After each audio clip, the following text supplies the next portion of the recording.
This project started a year and a half ago.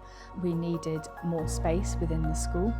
I'm Kelly Riddle and I'm the head teacher at St Joseph's. We went out and looked at a variety of different options for a rehoming of our special educational needs unit. It became clear that modular building was going to be the best way forward.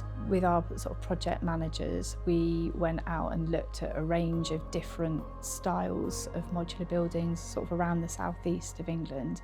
And I remember going to a primary school and went into an elite building, and it just stood out from all of the others in terms of the specification, and it just looked a lot better.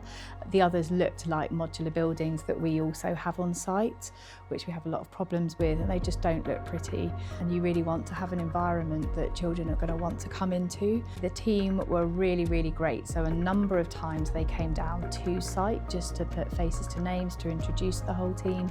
And that's quite a fair distance for them to come down. So that was really appreciated. We had online meetings where they just went through everything step by step.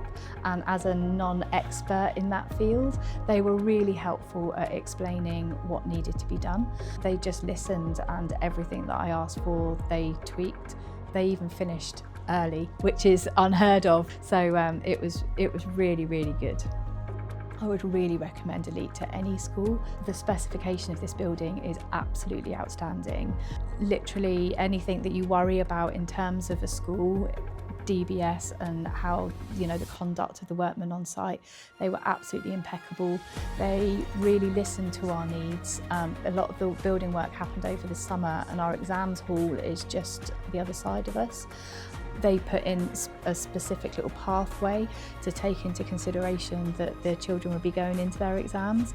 Peak times, they would stop any noisy work. So they really listened to everything that we needed. They kept themselves within their own compound. They brought their own toilets, etc. with them. You wouldn't have known that they were here. They were absolutely incredible.